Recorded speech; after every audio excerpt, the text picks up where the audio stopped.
Hello, hello, and good morning. We are broadcasting live. Vanessa Damro here, your Cocharia Community Manager. So glad to be with you all. Good morning, good evening, good afternoon, wherever you are in the world. We've got a couple of minutes before we get started, so we'll let everybody trickle in. Please drop a little note in the chat. Let us know where you are in the world, and thank you so much for being here. And Dr. Arvind, where did you say you were in the world? So, Nessa, I'm in Mumbai in India. Oh, wonderful. It's on my list. Yes, and where are you located? I am, it's much less interesting of a place. I am based in Wisconsin. I work remotely. I am in a little town called Appleton. Okay, so I know Wisconsin. I've been there. Stop. That never happens. What were you doing in Wisconsin? Well, I spent a year in Chicago. Oh, wonderful. Okay. And from Chicago, I remember taking a train journey to Wisconsin, Milwaukee. Yes, yes, the train. And I remember the dairy land of United States. Yes, that's we are Wisconsin. known for our milk and our cheese. Yeah. I'm on a session, my love. So yes, I recall one of my old teachers, he was located there, and I went to meet him, and his host family treated me to Dairy Queen ice creams. Yes. I don't know if Dairy Queens still exist. It does. It Okay. does still exist. Awesome. That's, I had the time of my life eating those ice creams. Yeah, there's actually very close by, there's a local dairy farmer. Everybody knows the name Lamers, Okay. but they have the old glass jars of milk, and everything is very, very wonderfully dated. It's a little romantic when you go in there, just the feel of it, but they make the best soft serve. So Dr. Arvind, if you end up this way, you call me and I will show you some good ice cream. Awesome, awesome. Good morning, everybody. I see everybody trickling in. Welcome, welcome.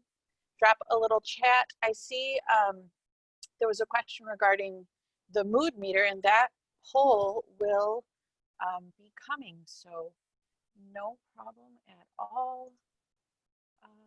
And Needy, you are not on video, by the way.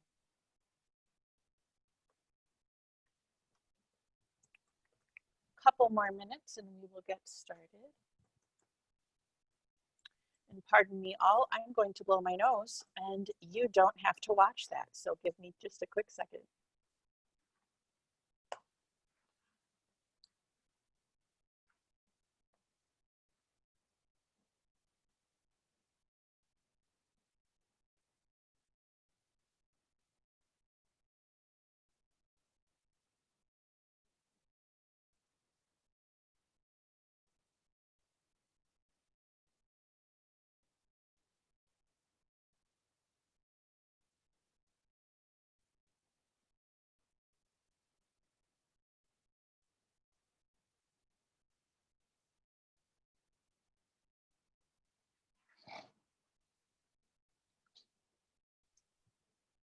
Okay, I'm back. Alrighty, just about ready to go. Where is everybody today? Oh, yay, Germantown. Oh, there's a Germantown, Wisconsin. I was thinking Germantown, Wisconsin, not Maryland. There we go, Bangalore, and wonderful. People from all over. Ooh, Trinidad. Very cool. Welcome, welcome. Alrighty, well, that was perfect timing. We are at time. Good morning again. Good evening, it looks like. Good afternoon for everybody. Again, Vanessa Damro here. I am your community manager, and I am absolutely privileged to be here today hosting this event. We have a phenomenal group here with us for Awake, Aware, Arise. And you know, forgive me, this may be the first Awake, Aware, Arise for some of our guests today. So If you are joining us for the first time, welcome. Thank you for being here. Awake, Where Arise. Gosh, the mission in Nessa's words. The world is an interesting place right now, and there are so many conversations that are being had, so many that need to be had. And today we have a phenomenal group that's going to help us discuss how we can use our skills as facilitators to reconnect in a very disconnected space. And so with that being said, I'm going to pass it over to the lovely Esther Martinez. Welcome. Tell us a little bit about yourselves and our panelists, and we can get started. Wonderful. Thank you. Thanks, Nasa. Thanks so much for the opportunity. And Dr. Arvind Agrawal, my pleasure to welcome you to this session as well. Thank you, Esther. So you want to go ahead and introduce yourself? All right. Right. So my name is Esther. I am the CEO and editor-in-chief at People Matters.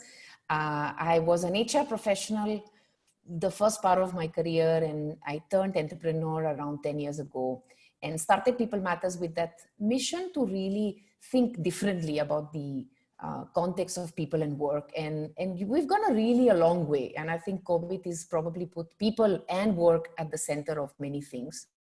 And I'm very excited to be with all of you today because we've done a lot of experimentation when it comes to facilitating in digital. We did that pre-COVID times, but I think COVID has been an acceleration and a lot of learnings that I would like to share with all of you. And hopefully some of that will be meaningful and you can bring it back to your communities and the work you do in your communities. And I had the privilege to have Dr. Arvind as part of our board for a few years. And not only he's a role model for us at People Matters, but also somebody that I look up to and always learn from. So very excited to be with you today, Arvind.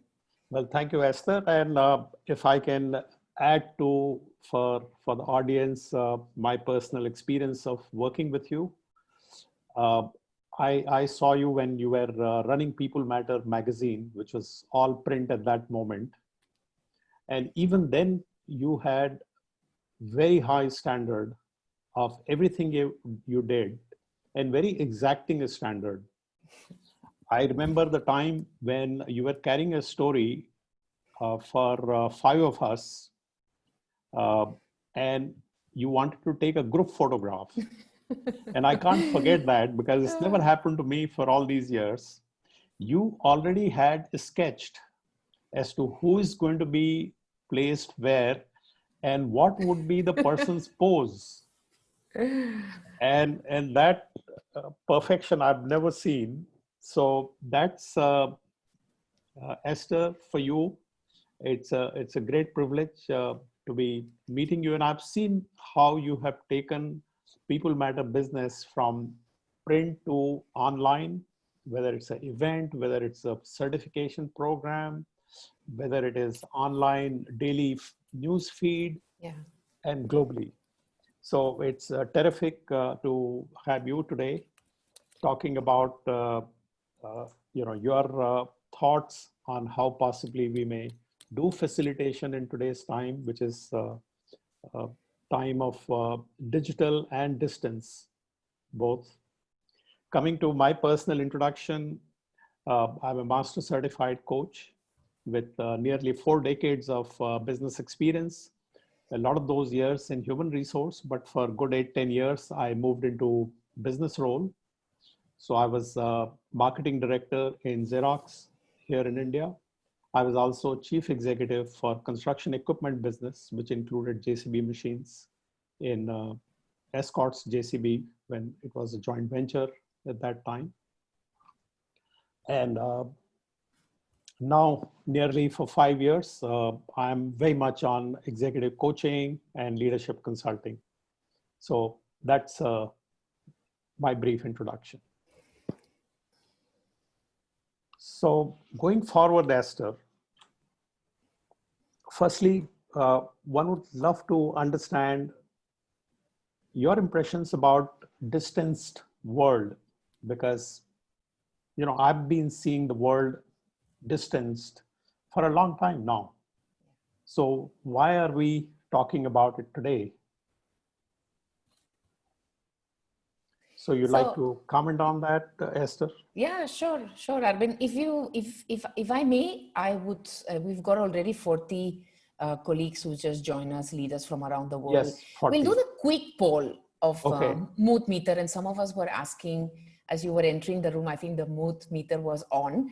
I see. Okay. And we're just going to take 5 minutes to get a sense about how are we feeling right now, and checking in. All right. I think that will help us contextualize how we even move distance into not so distance. So you're going to be seeing a poll just coming in, and Arvind, I'm afraid that maybe panelists can't participate. I'm not sure if you can.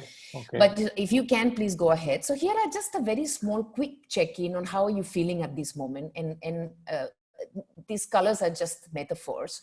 So whether you're feeling red means that I'm feeling overwhelmed, a bit stressed, maybe upset about something, just generally having a tough time at this moment. And remember, this is not how you wish to feel or how you felt in the morning or how you feel tomorrow, but how you're feeling at this moment right now.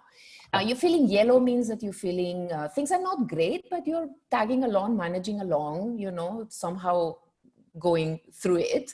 And green means that I'm feeling fantastic at this moment. Things are good, I'm feeling good. So let's have a sense about where the group is. And Nasa and Nidhi, you're most welcome to also participate. And we are all going to see the results together in a minute. Wonderful. Sounds great. That gives us always an opportunity to do this, especially when you do it with a very large group. It just gives you that sense about where people are at this moment, and it just helps us connect. So Nasa, if we can see the results, it will be just fantastic to get a sense before we get started. Here we are, ending poll, and here are our results today. All right, so as you can see, the colors have nothing to do with the meaning. So the reds, we have around 16 of us in red. So I think the fact that you're already acknowledged that you're in red probably means you've somehow already moved to yellow, just by being so truthful to yourself that you are having a tough time at this very moment. And just checking in on that is the first step of awareness. The yellows, a lot of yellows. Yellow is the place of uncertainty. There is a lot of confusion in our lives, whether it's professional, personal as well. And yellow just means that we are in that space of confusion. Yellow is very normal. And when we do this with large groups, actually yellows are normally higher, around, most of the times around 50 to 60%. And Nidhi, correct me if I'm wrong. And it's a very common place to be at this moment. I've never seen so many greens. So I'm very happy to see 43% of us being in green. Maybe it's the Kocharya community. Green is the place to be, because green is the place for experimentation, taking risks, changing. And that's what we need at this moment, especially when we need to facilitate and align teams and get them connected, is the energy of that purpose of being together, that it's really going to be the biggest ingredient. I think as we go through today with Arvind's discussion and sharing some of the insights about what worked for us, what we've seen working in teams, what Arvind has learned on coaching one-to-ones, all these things are going to be only true if you're able to really stay in that green zone, because it's very difficult to coach somebody or to support somebody if you're in the red zone, even though, you know, so all of us will be in the red zone at the moment. The important thing is how you move from red to yellow and yellow to green, and how you stay green.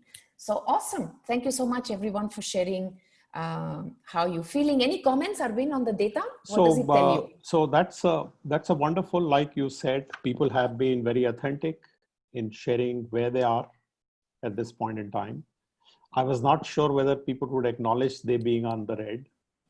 So that's a great admission.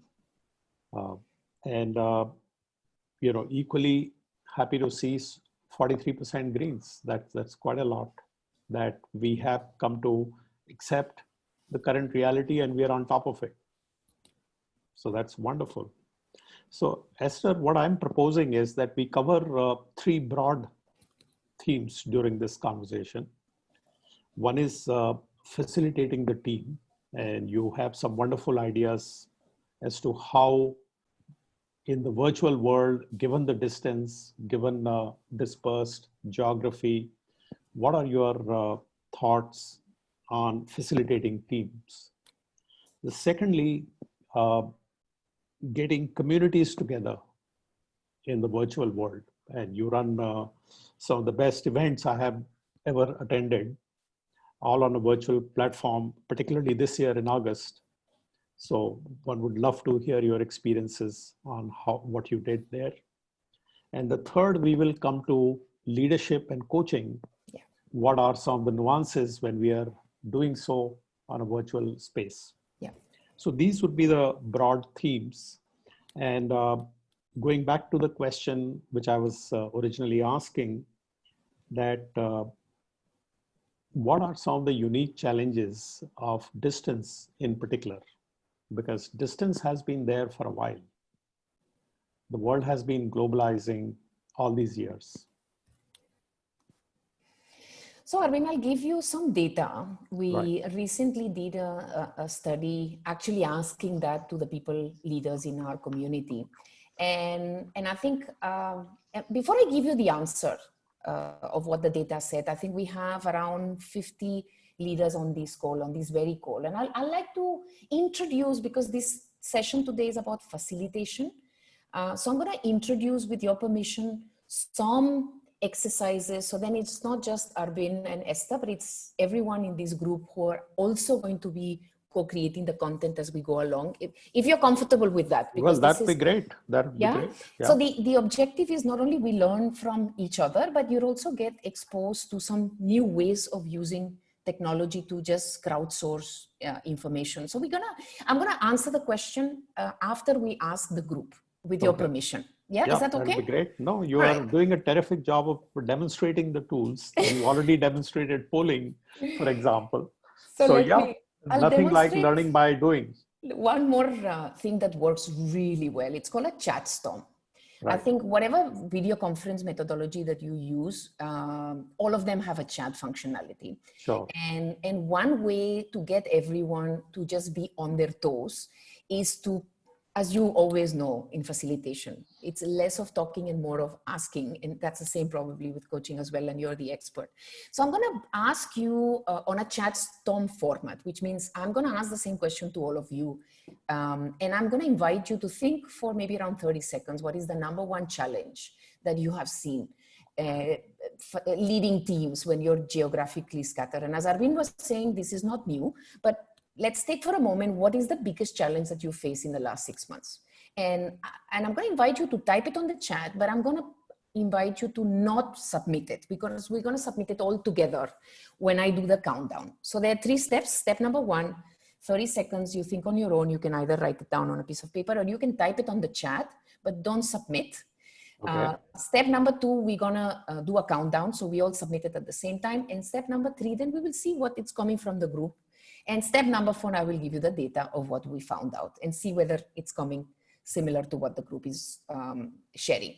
All right, so the first question Arvind was posing to us is, what's the biggest challenge that you have seen leading a team in a geographically dispersed? Yeah. Yeah, so I'm just gonna invite you all to type your answers on the chat and don't submit, just hold. And Arvind, I'm inviting you to answer the question as well. Okay, that's great. Right.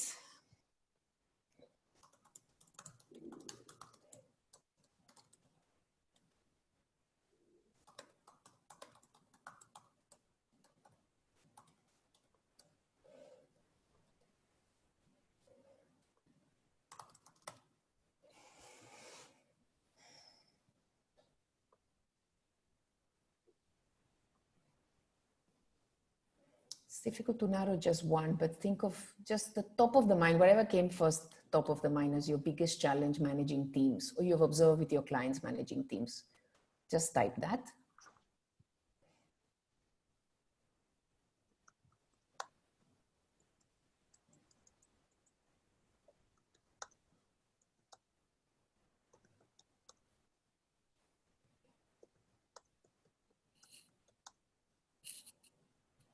Last 15 seconds.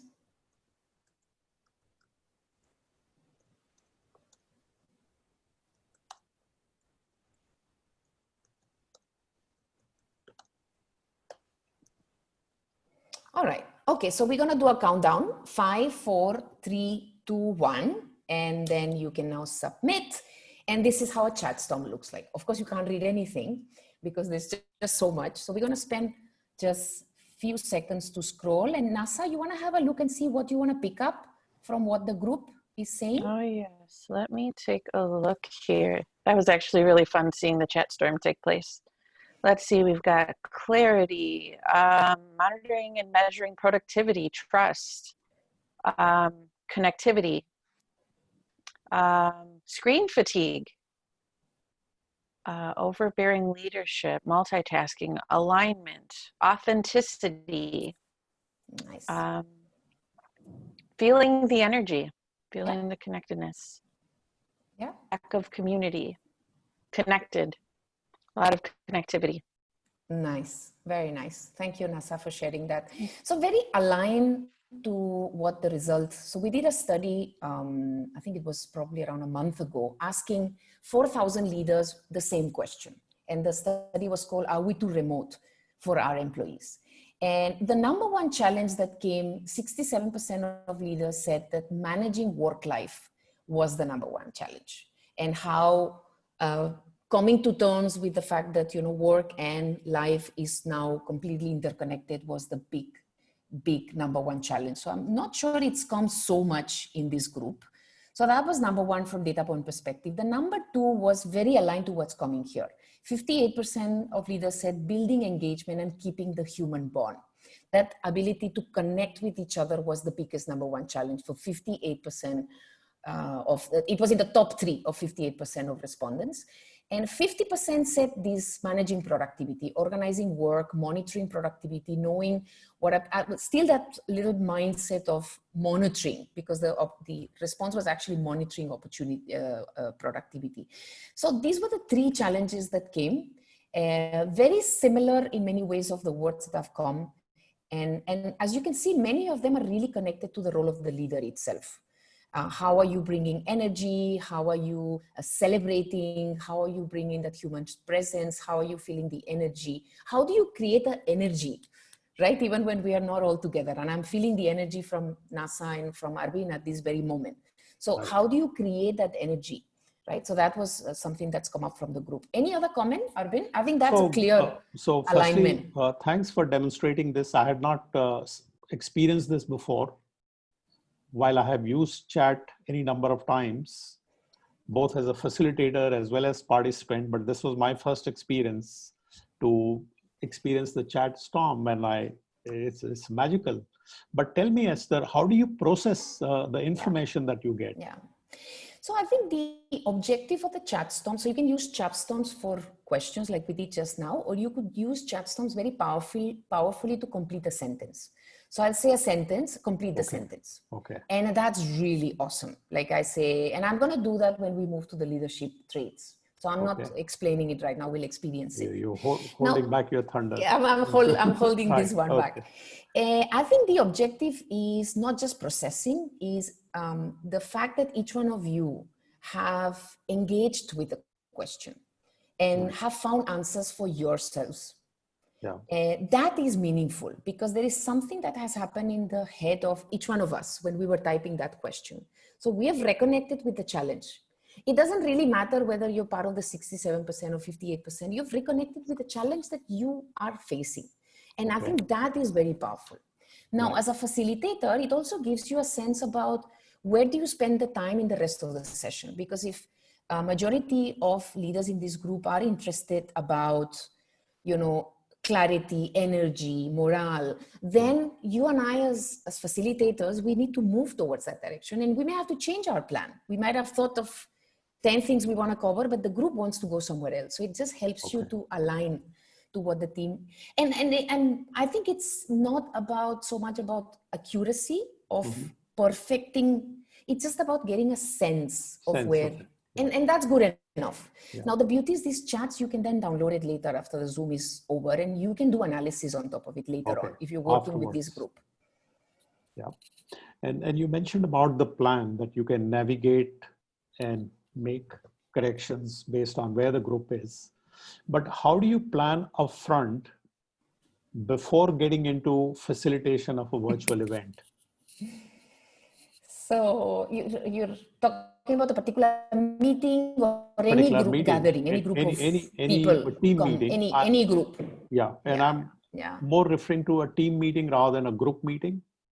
So this team is, let's say, together for a purpose, and they have already predetermined leader, and they have a task to accomplish. So it is, let's assume, a business meeting. Correct. Got it. So I think and some of us have put the challenge of Zoom fatigue. I think there are different choices that we have to make as facilitators of that meeting, let's say that business meeting. And the first choice is really, is this meeting needed? I think we have got into the fault of translating what we used to do in office and translating that behavior into a Zoom. And I think we have an opportunity. We have an opportunity to think, what is the purpose of what I'm trying to achieve in that meeting? Is it information? Because it's information that I can use technology to share information. I do a daily WhatsApp audio with my team. Right. Where I just share, what happened yesterday, because I'm somehow at the center, so I get to know what's going on in all teams. It's normally a 40-second or a 1-minute video on sales, new business, things that got delivered, feedback from our consumer, 4 or 5 points, which you receive by audio. Now the beauty about deciding whether you need a meeting or not is that a lot of things we do don't need to be done real time. The problem with all these low morale, all these work-life balance is because we all need to come together at the same time. Maybe this is not the right time for me. Maybe I have something else that I have to do. So the first choice is, do we need a meeting? I think we should only do meetings if it's mandatory that we are all coming together, either because we need to brainstorm something, or we need to solve a problem, or we need to set a new direction, or we need to take some important decisions. And fortunately or unfortunately, meeting is more effective. So that's the first choice. The second choice we'll have to really narrow very clearly. And I am tempted to do one more chat storm, but I'm going to do it at the end. It's okay. Let's continue. Okay. The second very important piece is, and we all of us know, is the purpose. What are we trying to achieve? And I think we spend very little time on that. Right. We jump into, you said business meeting. Okay. So business meeting could be a review meeting, quarterly review meeting. We are now end of H1. So the first thing that will come to your mind will be like, let's do an H1 review meeting. That's not a purpose. What is the purpose? Is the purpose to pivot? Is the purpose to analyze the business lines that are not delivering? Is the purpose to, what is the purpose? Because a H1 review meeting has no purpose. That's the definition. So I think the next step is really the purpose. What are we trying to achieve?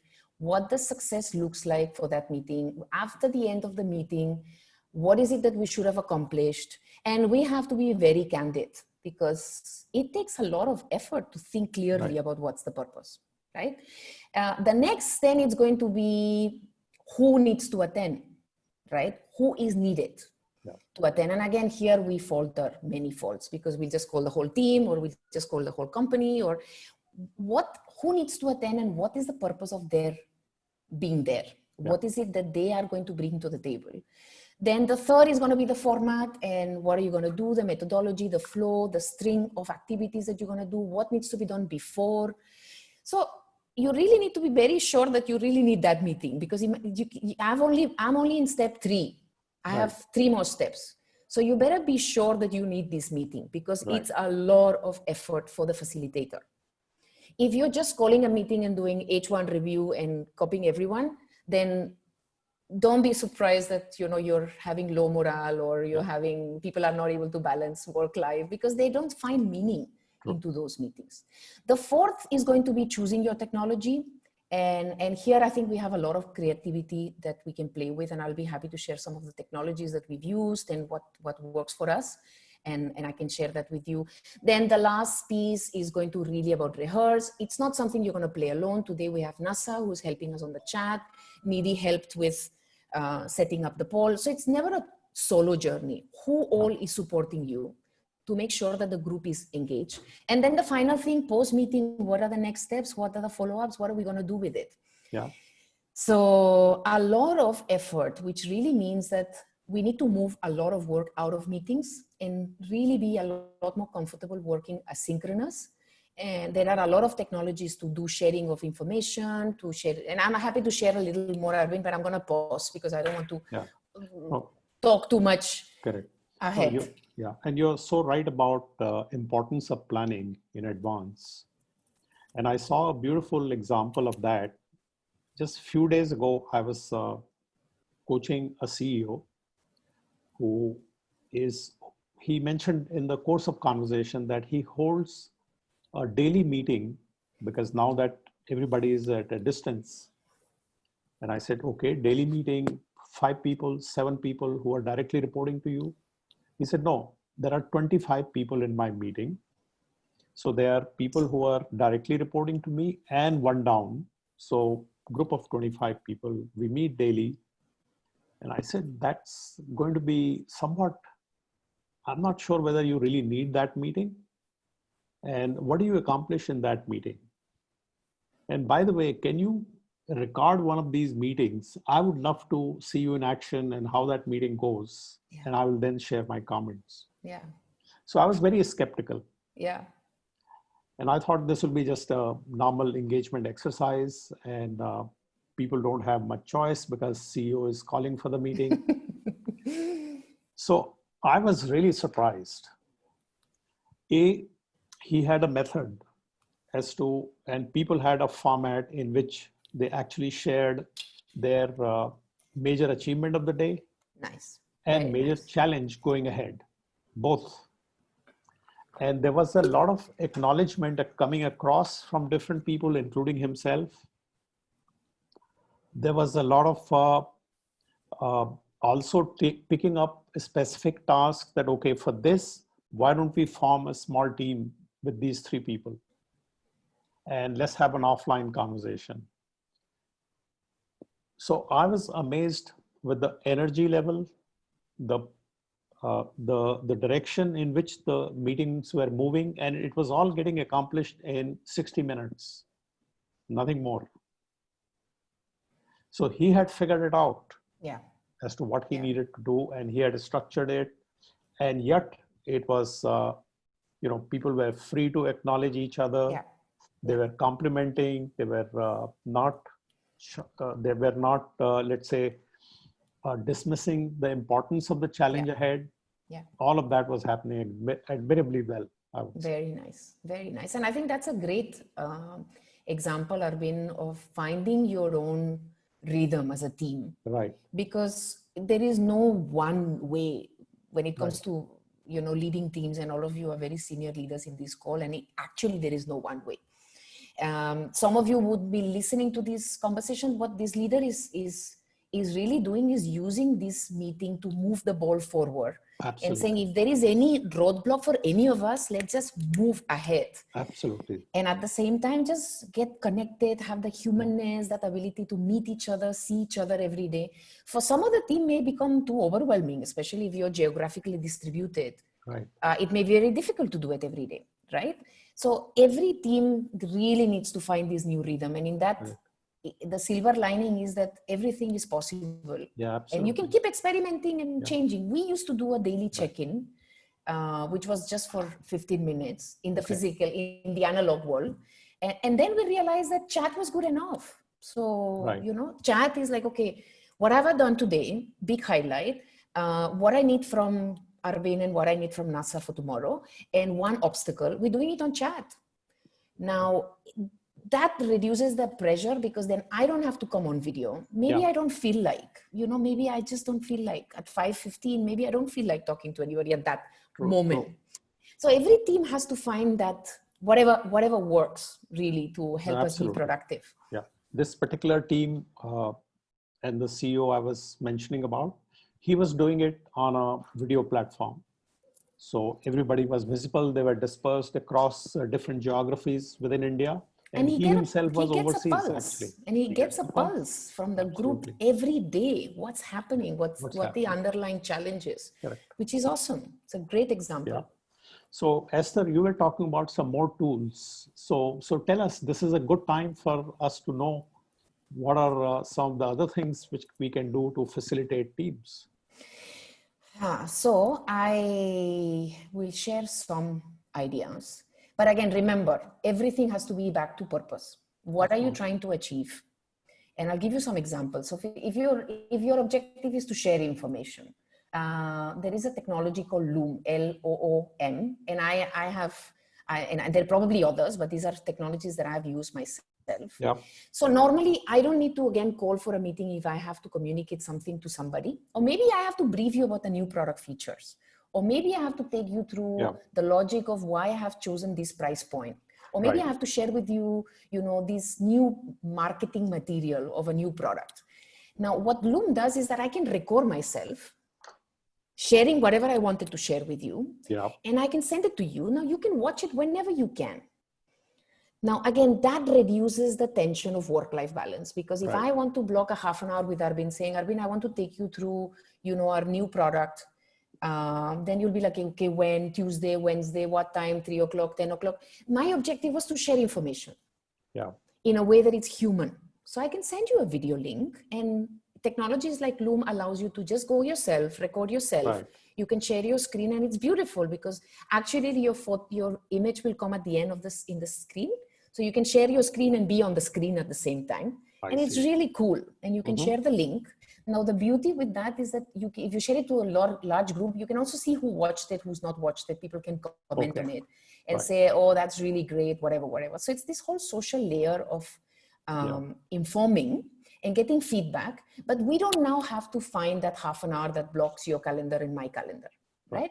So I think that's one technology that really works when you're looking at sharing information. Again, you can even do it on video, audio messages, and so on.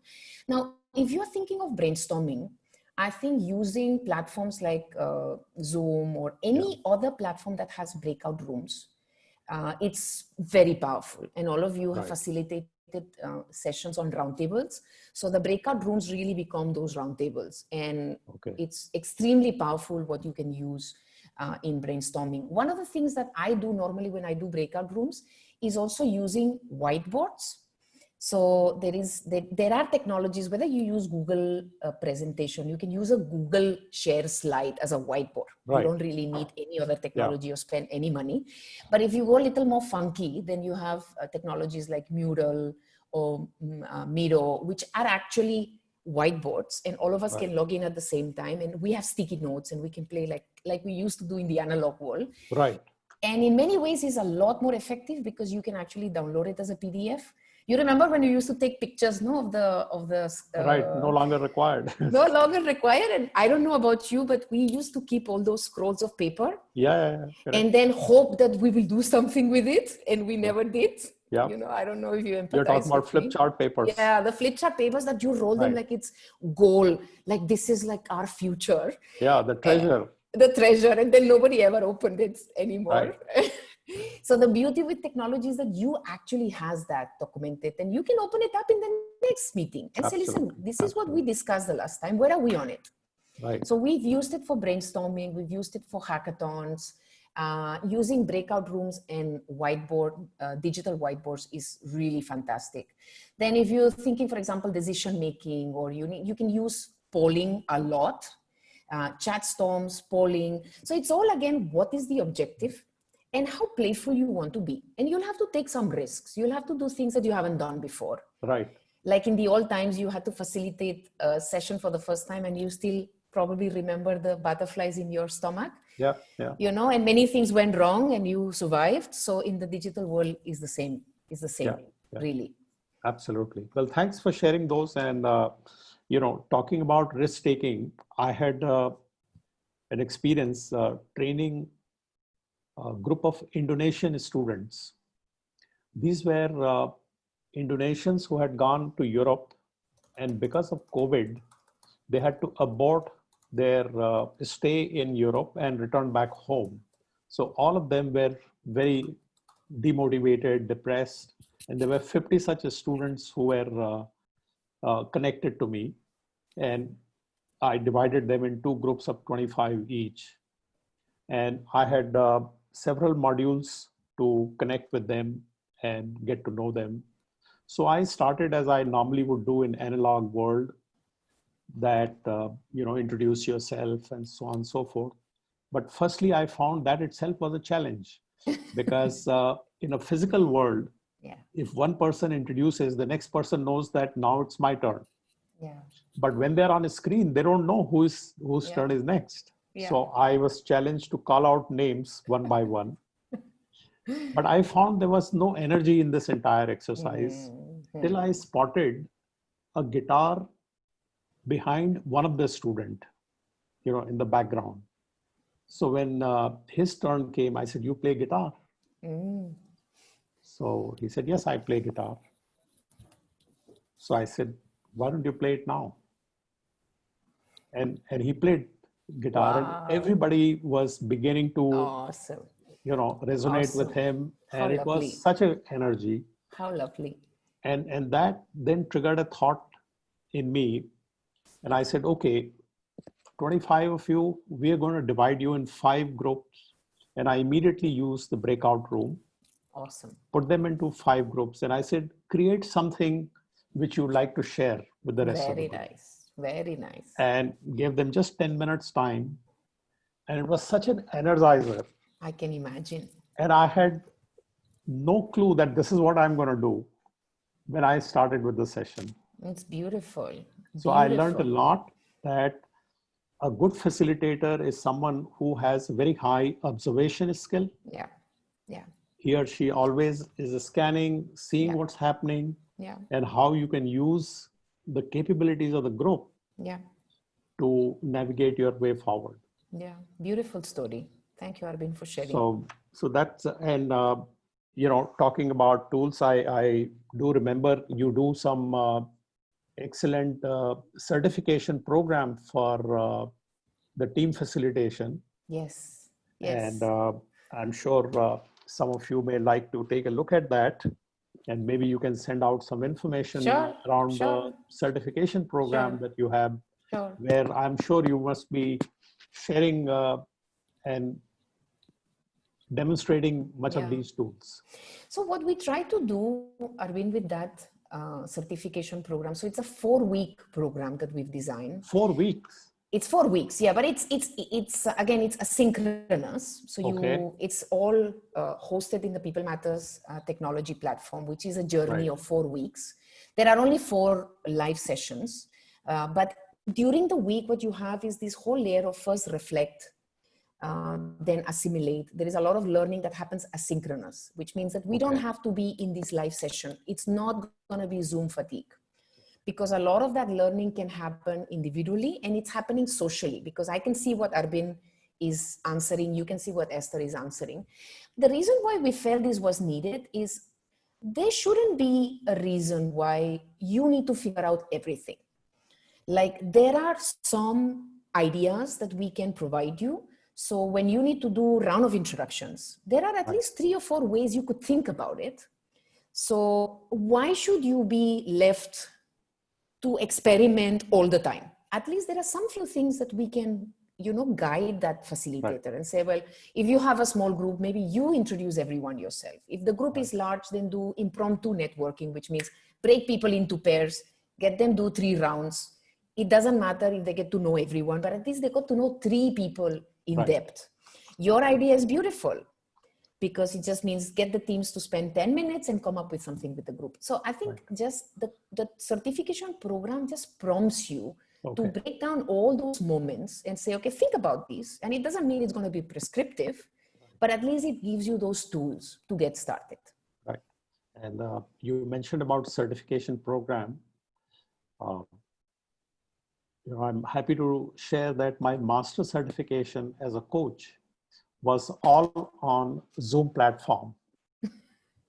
So mentor, and Cindy is there on the call today, as I saw her name as one of the participants. Cindy, great to have you over in this program.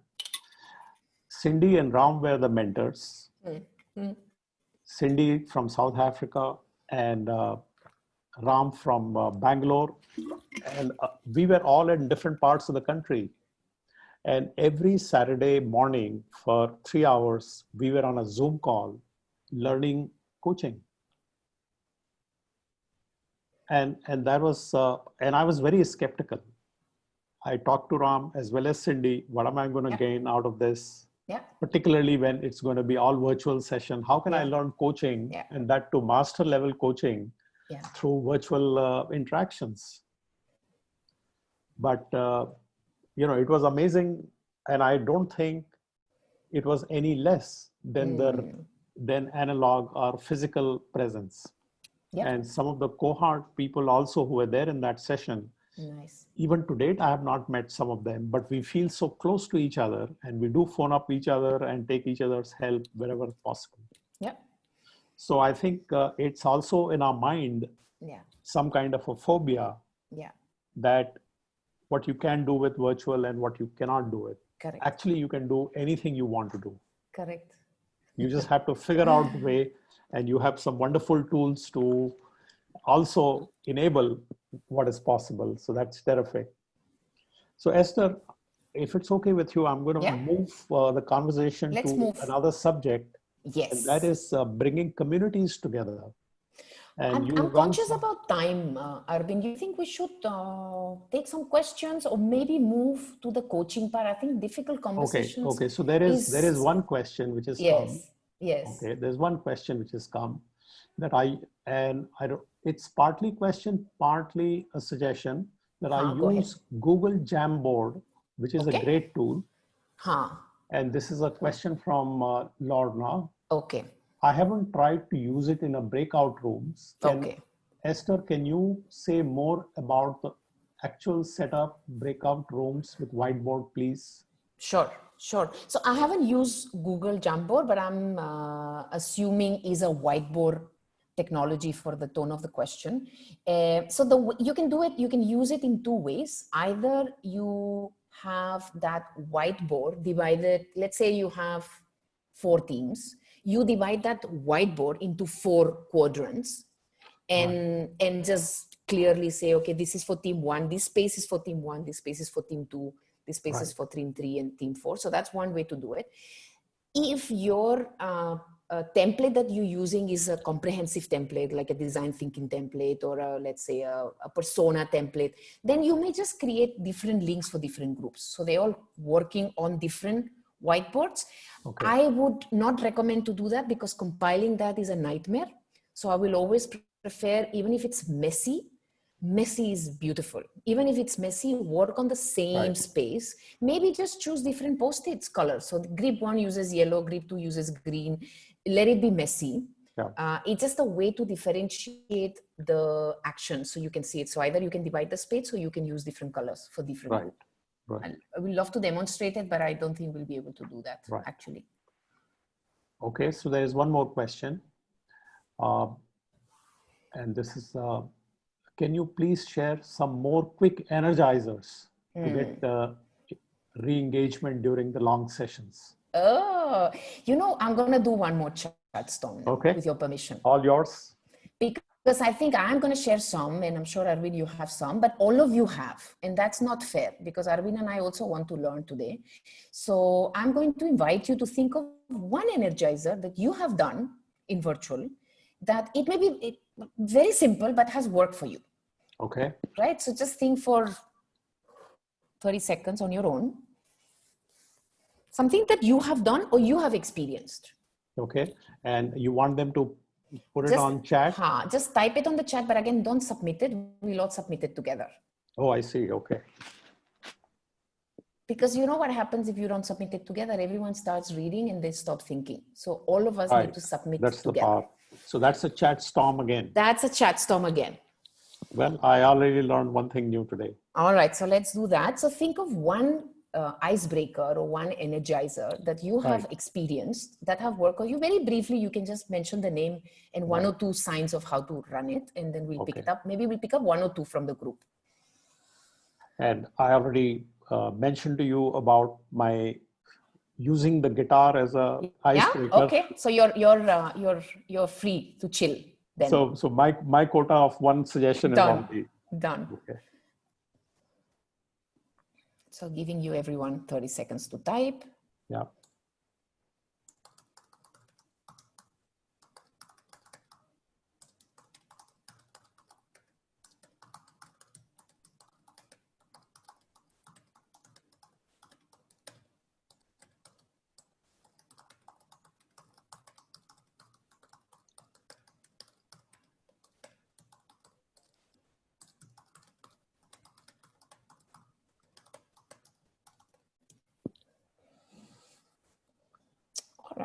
Last 10 seconds. All right, let's go for it. So at 5, 4, 3, 2, 1. Okay. Ooh, how many we got? Let's see. Nasa, you want to pick up 1 or 2?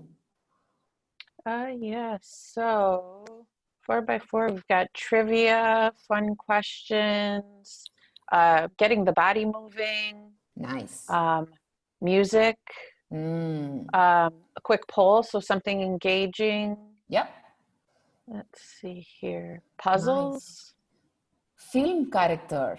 Very nice. Interesting. Impersonates a film character to state what they want. Very nice. Play music, as Arvind was saying, playing a puzzle. Sharing an object from home and its meaning. How beautiful is that? Yeah. How beautiful. Spot games. Oh, spot something. No, is that what it is? Spot something. Nice. All right. See, you see how many you got. And I think that's the beauty of crowdsourcing. And I'll share some of them that have stand up and guided stretch. Depends on team closeness. Very nice. Thanks. Right. Thanks, Dumi, for sharing. So I think when you look at icebreakers very quickly, it again goes back to what's the purpose. And because the question was specifically about long meetings and how do you build a little bit of energy. So I'm going to focusing on that. But icebreakers, again, there are so many that you could do in a virtual context. So I'll share. You already saw the traffic light. You could do the traffic light as you go through the meeting to actually sense how the energy is moving. So that's a really easy one to quick checking in, especially if the meeting is long. One of my very favorite ones, if your team is new, you can ask everyone to record a video called My User Manual. A very quick video about what is the user manual of Esther. So what I like, what I don't like, what works for me, how you can get the best out of me, how you can really piss me off. It really works and it's a lot of fun because you can compile all those videos later, especially if it's a kickoff meeting. I love the blast from the past where you invite everyone to take a picture of their childhood and put it on mural. Right. So if you're doing that for a break, is a lot of fun. So let's say before the lunch break, you tell everyone, pick up a picture, paste it in mural. Correct. And when you're done with lunch, when you come back, keep guessing who is who. Right. So I'll say, okay, I think this is Nasa, this is Arvind. And it itself is a lot of fun because we will get it so wrong. And after that, you again break people into smaller groups of pairs and then tell the story about that picture. Where were you at that moment? How is that meaningful? And again, because it's in pairs, it's just so meaningful because I have a lot of time. It's not like a round of introduction with 20 people that all of us get 30 seconds. No, I get 2 full minutes to tell about where was I and how was that meaningful. So that's really a lot of fun. Team tours, like I can show you around my house. So you take your laptop and just tell everyone, okay, this is my children's room. This is, that's also fun to do. And I have a long list, but I'm going to stop. There's the campfire is also fun, especially when you're doing it as a closing. All of us can open a video, the same video of a campfire, and all of us can watch that video and then show message of gratitude. And that's really good to close a meeting in a very nice, warm way. All right, I'm stopping. I can share all of these. This is part of our material from the certification program. So it's all documented and I'm happy to share with some of you if you're interested. And while we are at it, I also wanted to remind everybody that even some basic things like time management continues to remain important even in a virtual session. And last week I was attending a 2-day program, which is meant for independent directors. And I was so frustrated because there was a regular timetable which had given a tea break and lunch. I was quite okay that I'm not going to get tea and I'm not going to get lunch. I have to fend for myself. So that was okay. But the session kept overrunning and the next session started before having those breaks. Yeah. So it was very frustrating. I felt so fatigued. And speakers were very eminent speakers and they had a lot to share, but the management of time was so pathetic that such basic thing got missed out by the organizers. Yeah. Yeah.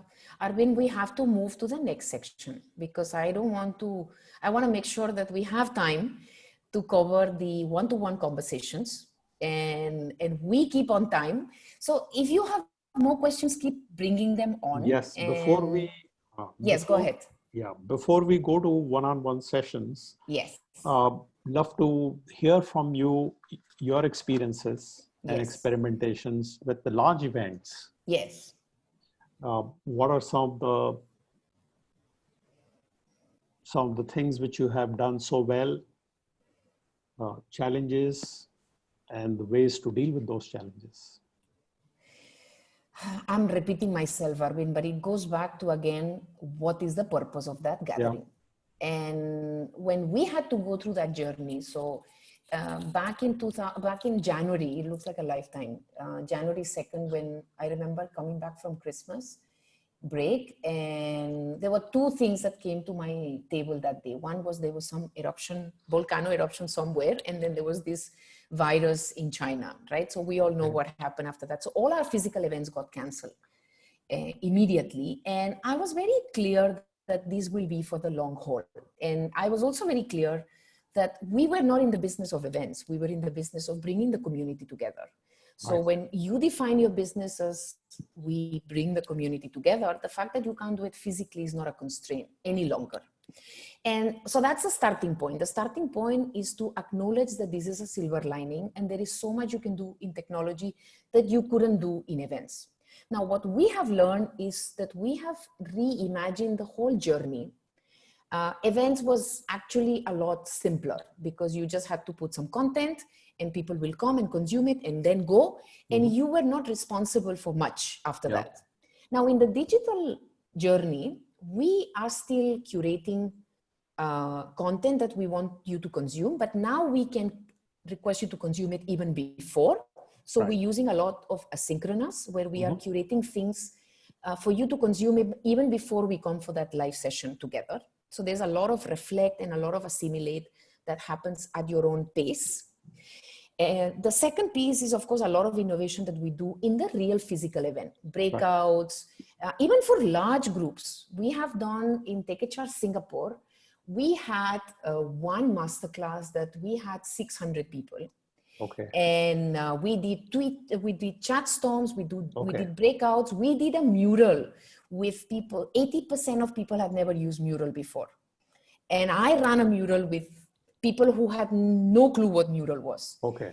And that in itself is an experience. And that's an experience for everyone who's in that session to say, it is about playfulness and it's about having clarity of what we want to achieve and about really preparing very well. And after that, going with the flow.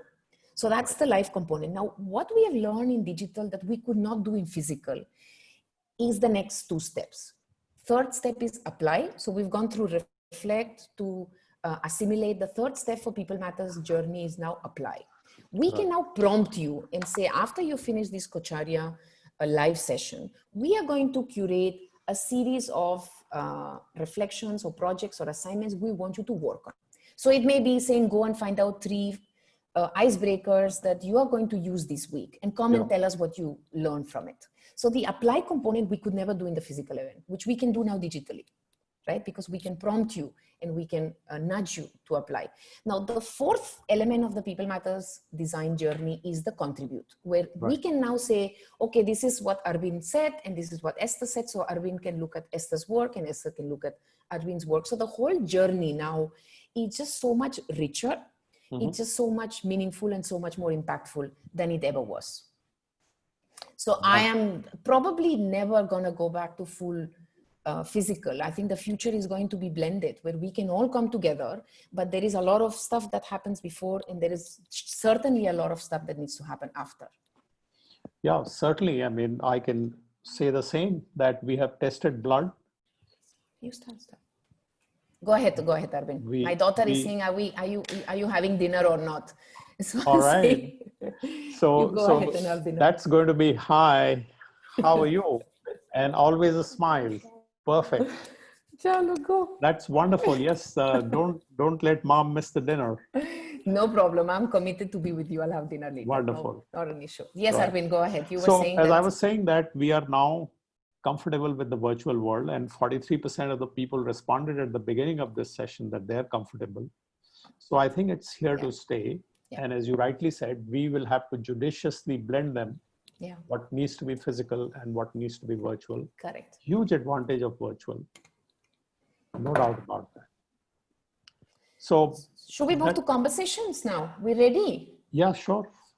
All right. So I think when we were curating this session, just to bring back the objective that Arvind and I had, when we were looking at facilitation, we were looking at meetings, we were looking at energizing, we were looking at those larger gatherings. Some of you may be doing those for your own teams, or even, you know, for engagement activities that you're doing with your clients, or engage or other elements. Now, the last element, which is also critical for facilitation, is those one-to-one conversations.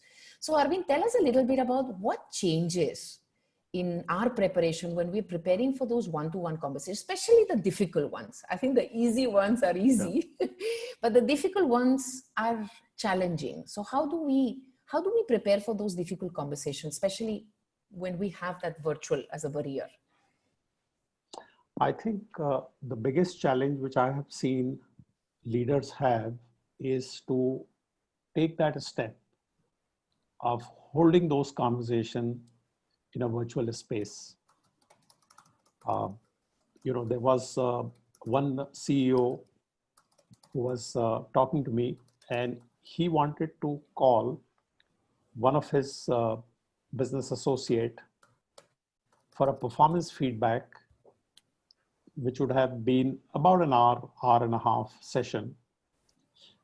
But this business associate had to travel by car for nearly 6 hours to meet the boss. So obviously he wouldn't return the same night. He would stay overnight and go following day. So I asked the CEO, I said, firstly, how important is this for him to travel physically, spend 2 days of his time, expose himself in COVID situation to all the risk associated with the travel? Yeah, correct. And this was a man who was running a global business. So he had an operation in Europe, he had an operation in India. And I said, you are a global CEO. Yeah, yeah. So it took him another 1 week to think about it, to sleep over it. And then he ultimately embarked upon holding that session. Yeah. Yeah. So I have found that the biggest hesitation is in one's own mind. Yeah. And what's they just different, Arvind? Why is that block that I can have that conversation if you travel for 6 hours, right, but I can't have it right now in this call? I can't. Why? Right. What are the ghosts? What are the fears? So I think those are basically fear of unknown. Yeah. Because we believe when the person is in front of me, I can touch and feel the emotions, the body language, the connection is there. There are a lot of informal exchanges, transactions that take place. And you need to be comfortable to do the same in the virtual space as well. Yeah. There is no inhibition. There's no reason why you can't do that in the virtual space. And I had the same situation in coaching space. Yeah. In April, May, when COVID had just about impacted us right across the country, most clients who were used to a physical one-on-one coaching, they went into a freeze. And we had no coaching activity. But come July, as economy began to move forward, the factories started, the activities started, transaction happened. All of them came back to the video conference because there was no choice. Yeah. Yeah. And now if I talk to some of them, that would you like to do physical ever? They said, well, actually, we enjoyed the virtual session. Yeah. Yeah. There is no loss at all. And in fact, it was more productive for your time as well as my time. Yeah. So how do you plan or prepare differently when you need to have those conversations? What do you do differently? So to be honest, nothing actually different. except you need to be prepared for ensuring that you have full attention of the person. And why I say that, I remember there was one person I was coaching and I was in front of the video screen, and I found that the person was not fully in the session. Yeah. You know, you can make out that. And I said, there's something bothering you, it seems. So he said, yes, actually, I have a 6-month-old baby, and it's my turn to take charge of her because my wife is going to get on to a video call with her office, and we had worked out a schedule. Yeah. So it's my turn in another 15, 20 minutes. So I said, well, I'm glad you shared that. Yeah. So in light of that, you really want to have this session today. I'm quite happy to reschedule it. Correct. Correct. So, you know, I hadn't planned for it, but I had to be observant. Yes. When the event is happening, it's unfolding in front of my eyes. Correct. And in another instance, the person I was coaching, his wife walked past the screen, and he was quick to grab the moment. And he said, I want to introduce you to my wife. Would you like to meet? So I said, yeah, sure, it would be great. So I said hello to her. And then he said, is that okay if she joins the conversation? So I was taken aback. Yeah. I said, how am I going to do? It's supposed to be one-on-one conversation. Yeah. It's all going to be the office. Now she's going to be sitting. So what am I going to do now? So I remembered my coach training. And one of the things they teach us is that all coaching is a life coaching. Yeah. Even though we put them in compartments. So I said, okay, here is an opportunity to probably bring that up. And I turned around to his wife and I said, it would be great for us to hear, how have you experienced him change over the passage of last 3 months? Nice. You know, he and I have been having these sessions every fortnight. Nice. We like to hear from you. Nice. And then she began to talk.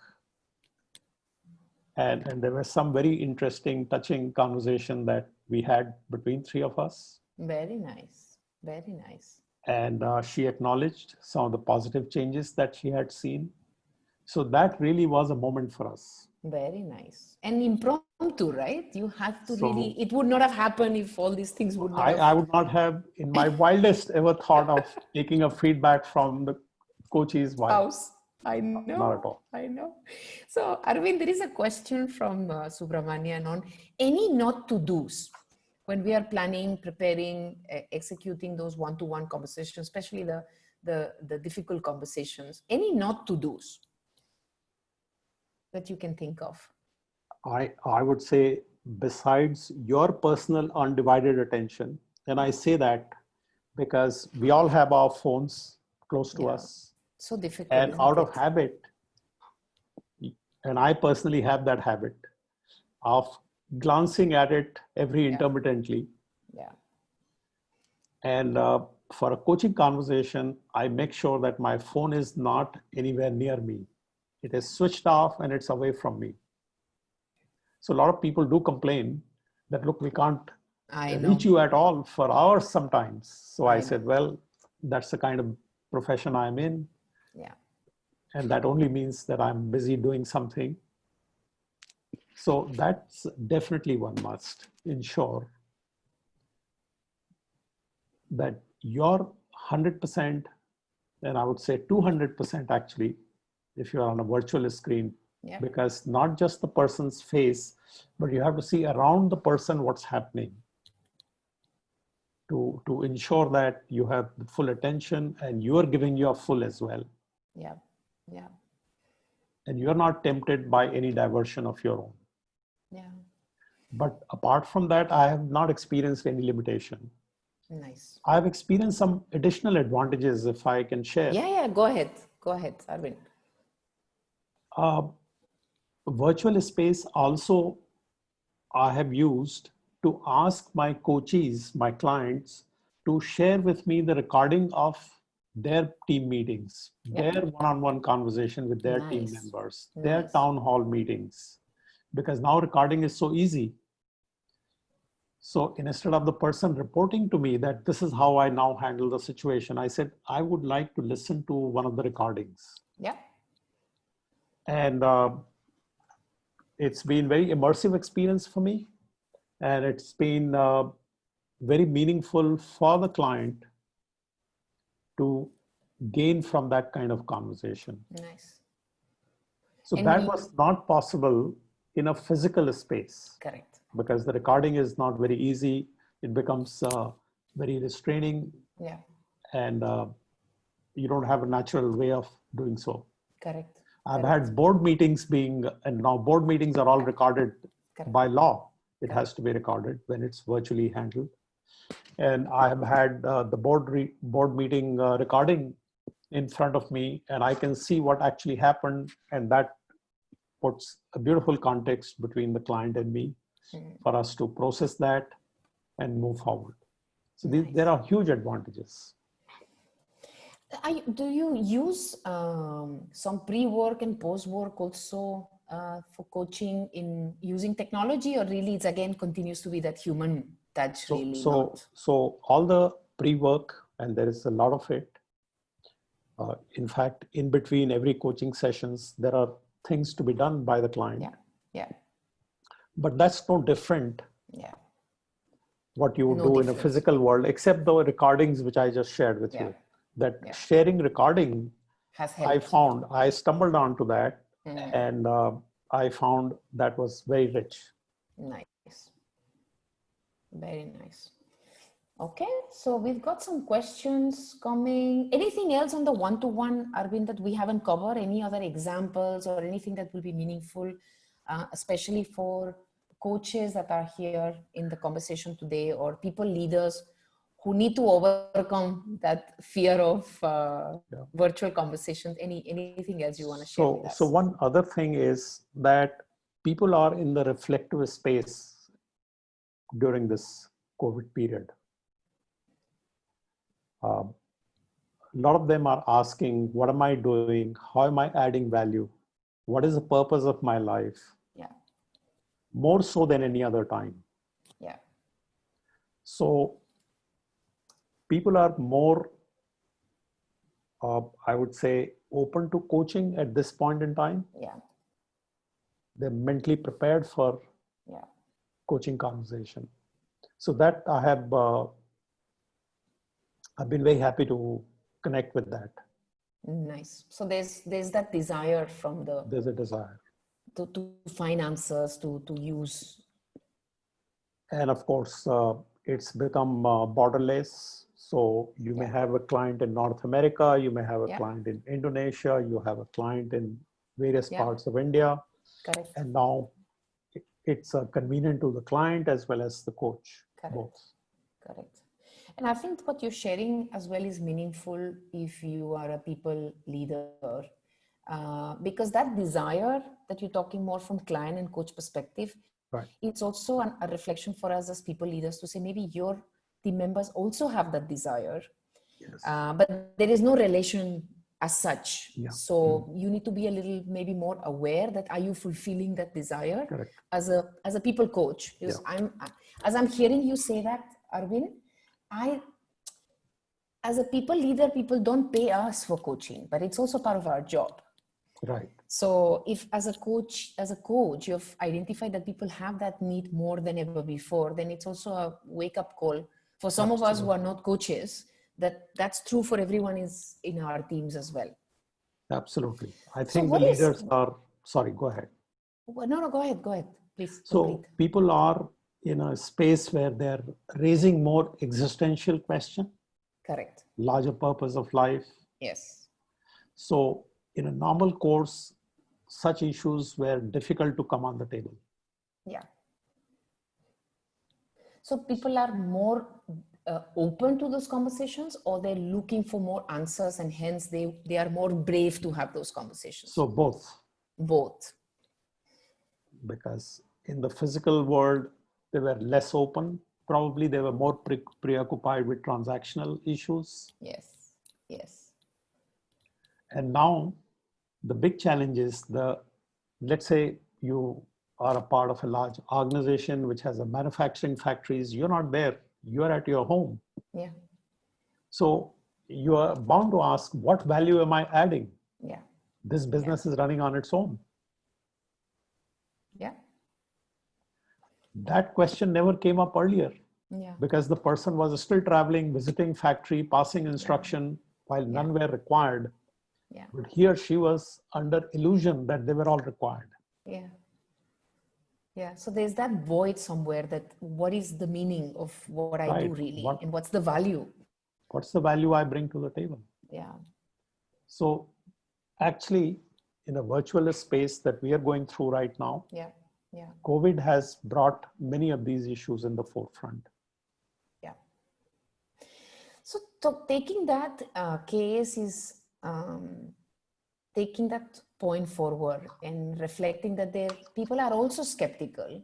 So how do you facilitate that groundness? So you're talking about the persona of somebody who's maybe more aware and trying to find answers to pivot himself or herself. And there are other kind of personas of people being more skeptical, saying, maybe, how do we ground those leaders to realize that, listen, there is change to be made? Well, I think you have to only hold the space. Yeah. The individuals have to find the answers. Yeah. Yeah. And I saw a comment made in the chat also, somebody raising this issue of skepticism. Yeah. And that's real. The skepticism is real. Correct. Because I may have a question, but I may be skeptical whether I would be able to find an answer. But to accept that skepticism is a big step forward. Yeah. Yeah. Because then you are saying that I'm having this question, I want to find an answer. So, the journey begins from asking that question. So Arvind, how do we trigger, if any, and you said that our job is to hold that space, but how do we create the conditions for, because I mean, and I'm not a coach, so correct me if my question is misleading, but a lot of people may be skeptical because they're in denial. They don't want to maybe accept that this is not going to go away ever, and this is not going to go back to anything that ever was before. Right. It may be better, it might be worse, we don't know, but it's clearly never going to be whatever it was before. Right. So is that the skepticism being driven by denial, or it really doesn't matter? It's just about the individual itself has to find it. It's partly reality of the current time. They're also recognizing that their old style and approach is not something they can continue with. So earlier there was a belief that we have to lead from the front. I have to be in front of the troop and lead them the way. Now the troop is marching on their own and you are actually remotely located. Yeah. That's a reality you got to accept. Correct. And then you have to ask yourself, what value do I add now that I'm not in the front of the troop, but I'm remotely managing, remotely leading? Earlier, you were controlling because you know who's come to the office, who is doing what. You can walk out of your office and you can see the energy on the floor. You can see whether people are working or they're just loitering around. And you took pride in managing that situation. Now, none of this is visible, actually. Yeah. Even if you want to talk to your secretary, you have to make an appointment. You have to schedule a call. It also requires a person to be much more self-disciplined. Yeah. Because you have to plan, organize your day. It's not that the events are going to overwhelm you. Yeah. So these transitions, that is leaders becoming more empowering leader, trusting leader, Yeah. Enabling leader. Yeah. That's a shift people need to make. Yeah. And I think people are realizing that that's the new leadership paradigm that they have to master and then move forward. And some people have already moved. others are going to get there, hopefully. So I think it's a big opportunity for the world to move to the kind of leadership style we always aspired toward. Yeah. And I'm remembering as I'm hearing you, Arvind, we had the privilege to spend time with Nassim Nicholas Taleb in our People Matter Sandbox community. And he spoke about, of course, he's not a corporate person, but he spoke about anti-fragility and what anti-fragile teams look like. Right. And he shared the example of, how the more decentralized your team is, the more agile it is, the more closer to the customer, the more they can take decisions on their own. And he talks a lot about this layer of bureaucrats, and he talks in a very little negative way, but I think we all know what he means. These bureaucrats are people who are actually not adding value. And overnight, when we all had to work from home, many organizations realized that this process and this task that we used to do, we can't do, and nothing has happened. Absolutely. Right? Absolutely. So I think it is a silver lining if you are brave enough to take charge of that reality. Right. And if you're not in that situation, it's also a wake-up call on how do you keep yourself updated with new skills, how close to the business you are, how are you enabling others and empowering others. So I think it's that paradigm shift of leadership had started many years, and you and I had this discussion many times. Absolutely. But it wasn't changing because nobody wants to change. And this is the time that we have no choice but change. Absolutely. So and I think it's the positive way to look at it. And as you said, our job is to hold the space and help people transition, but that's as much as we can do. So COVID has become a big enabler toward that transition. Correct. So I see Nessa restless because we've got probably another 10-15 minutes. So maybe we should have some questions from the audience who are present today. There was one question, Nissa, right, that we missed. I think it was about facilitation, what some of the facilitation engagement that we can use on leadership development. If I understand the question, I haven't read Gino Wickman's book. So I don't know. It was regarding an entrepreneurial operating system. Okay. Yes. And so if there was a recommendation with all of these skills as facilitators, if there's something that you both have used in the past or used with your clients that might be helpful to keep things on track and engaged with teams. So I think I'll just share maybe one or two methods that I use a lot with our team. And again, a lot of those methods work really well when you can do breakouts in smaller groups. Because I think that's the power of humanness and bond when you get people in smaller groups. So whether you do the 9 Ws, I really like the 9 Ws, especially when you do anything with leadership. And you just go back, and I'm sure many of you will either use the 5 Ws or the 9 Ws, but it is a really powerful tool because you start with, let's say that we're doing a leadership. Maybe let's take the example about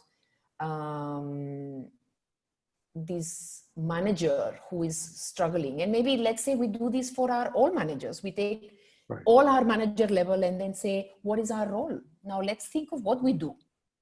So you start with thinking about what is it that I do in a day or in a week? How do I fill my day?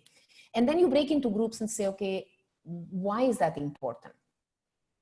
And if you do it in pairs, is very powerful. Of course, you need to guide a little bit people who may not have done that before, because asking 9 times why can be very robotic. But I can ask you 9 times why in a very engaging way. So let's say Arvind and I are colleagues and we both planned managers, right? So what do I do in my day? So in the morning, I do a check-in on whether the plan, and I have no clue about manufacturing, but I check in that, there was no backlog from the night, or there's not been any incidents or any safety or any something like that. I imagine I do that. Then Arvind will ask me, why is that important? I'll say, well, that's important because I need to ensure continuity from the previous batch, and I need to prepare for the next batch. And then we'll be like, interesting, Esther. Then why do you think that's important? So it's the way that you ask the question that is more important than the why. I find that very, it's a very interesting journey on leadership development when we push people. Normally in the 5th or 6th why, we really start struggling because it's like, oh gosh, I'm struggling. And I think that's the beauty. When you're able to hold that space for that struggle, as long as it takes, very patiently and very humanly, but you're really pushing that, but why is that important? And hopefully in those conversations, maybe that triggers. So 9 whys I really like. Then I always use also the what, so what, and now what. Again, if you do it in breakout rooms, is really fun. And happy to hear, Arvind, any other things that you've learned. In my coaching discipline, I have tried to unlearn asking why. Correct. Different. And so I keep saying that ask all other W's, but not why, because why makes a person defensive. Let's say somebody is coming late and you ask the person, why are you late again? So the person is thinking on feet and coming up with some great reasons this time. Interesting. But if you ask the person that you've been coming late, how do you feel about it? Yeah. So the person says, I feel terrible. Then you ask the next question, okay, so what would you like to do? So I like to start coming on time. Yeah. That's great. We would love to see you come on time. What do you want to do differently to start coming on time? Yeah. So you're on a positive mode, problem solution mode, and not on putting questions mode. To put the person on a defensive. Yeah. I think the way I have seen use the why is on the objective. So for example, if I say, what do you do? For example, let's say that, again, going back to, imagine you and I are sales leaders and we're trying to figure out how do we increase our pipeline? Yeah. Right. So we really need to conceptualize the why into a problem or a context. Now, if you and I are sales leaders and we need to figure out how do we increase pipeline, then the first exercise will be, okay, what do we do to increase pipeline? Then I'll list down what do? I research new companies, I read who has got funded, or whatever. I do 10 things. Then you start asking me, but why is that going to help you increase pipeline? So it's a different why. And I hear you, because why can be very, it's like, what do you mean why? It's like, because that's the way it is. You could be very defensive. So I think responding. It's the context and it's also the way, and maybe you're right. Maybe there is a different way to ask that question, and maybe culturally, depends on the culture. Maybe people are more comfortable with why than other cultures as well. Oh, in the early days when I was doing what is called total quality management, and I'd learned that from Japan, you have to ask why 5 times, why There you are. And probably the solution will come. Correct. The moment you have asked the 5th why. Yes. So that's what I had to unlearn. You have to unlearn. Right. Beautiful. No, wonderful. Thank you, Arvind, for sharing so many stories. And I can see people appreciating our conversation. I personally had a lot of fun, like I always do when I catch up with you. And I really have to thank NASA and the Kocharya team that I never get to spend so much time with you. So I'm blessed today. Absolutely. This is a bonus, getting to talk to you, Esther, and also get to learn. And I learned something new today as well. I learned so much as well. Some of the tools you talked about. Wonderful. So should we finish with a chat storm? Complete the sentence chat storm. NASA, can we do that? Absolutely. We have time for that. We've got 5 minutes. So we even have a little time for reflection. Okay. So what we're going to complete the sentence is going to be the last chat storm. And let's take one of my biggest aha moments from today's conversation was ... Complete the sentence. So that'll be completing the sentence. All right. So let's take 1 minute, personal, individual, reflective time to complete the sentence. One of the most awesome aha moments from today's session was ...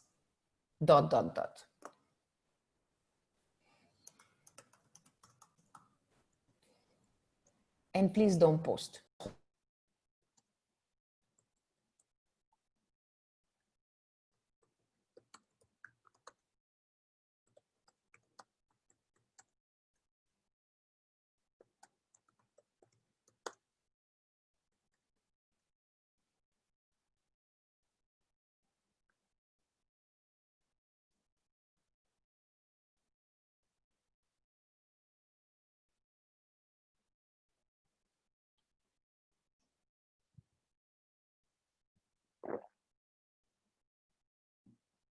All right.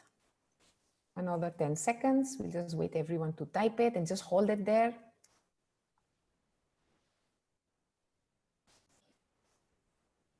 All right, so we'll count down. 5, 4, 3, 2, 1, go.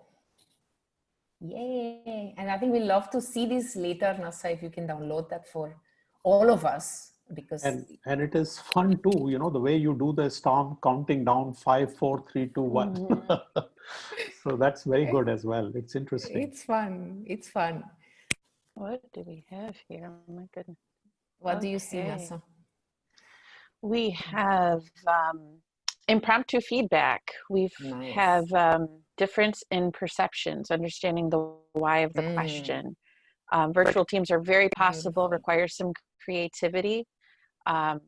Loom was a blast from the past, so we've got a tool that is going to be utilized. Sense of the collective view, focus on energy. Yeah. Chat storms. Everybody's liking the chat storms. Yeah, me too.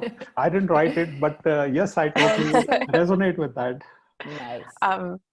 All the new energizers, different ways to wake up the team and get them engaged. Putting aside your fear. I like that. Very nice. Achieve everything in facilitating in a virtual world as much as an analog world. Let's see. And it's so interesting, you know, when you do this in a group, that all of us were together in the same session, right? But what was meaningful for all of us is so different. And I think that's beautiful. That's really awesome. You know, I can say for me, and we're just about at close. So I can say for me, when I'm thinking about everything, when I'm reflecting on the session, really the clarity of purpose or clarity of outcome being the foundation of thought to come back to, being the home place that I operate from, I think was really key for me, because when you're facilitating, and I think about too as a coach, so in my experience as a new coach early on, the performance anxiety, the story that my mind would create about what I was looking to do would be a little bit louder than my focus on my purpose, the focus on the outcome, which for coaching is just simply being present. And so when I think about a facilitator, having that clarity of purpose and coming back to that train of thought and leaving the rest behind, I think is incredibly powerful and was a huge aha moment for me. As much as it feels so obvious, I know, in a way, I agree. but it also feels very safe. It feels very comforting to just have that to fall back on. So thank you so much for that. That was very, very helpful. Thank you. And thank you to everyone. Nasa. Yes, of course. This was absolutely wonderful, Dr. Arvind. It was a pleasure speaking with you. It was so great to help support this space and connect with you all. Super, super valuable conversation. I know we have leaders from every walk of life, facilitators from every walk of life, and this virtual blend of our world, I think, is going to be the new normal. And so these skills will definitely help us stay connected as we have miles and miles between us and work through today's challenges. So again, thank you so much, everybody, for joining us. This was absolutely wonderful. Esther, you get yourself some dinner, I insist. Everybody be rested, be well, have such a great week. And again, I dropped the links there. We love your feedback on these sessions. Panelists, of course, you're welcome. We love your feedback.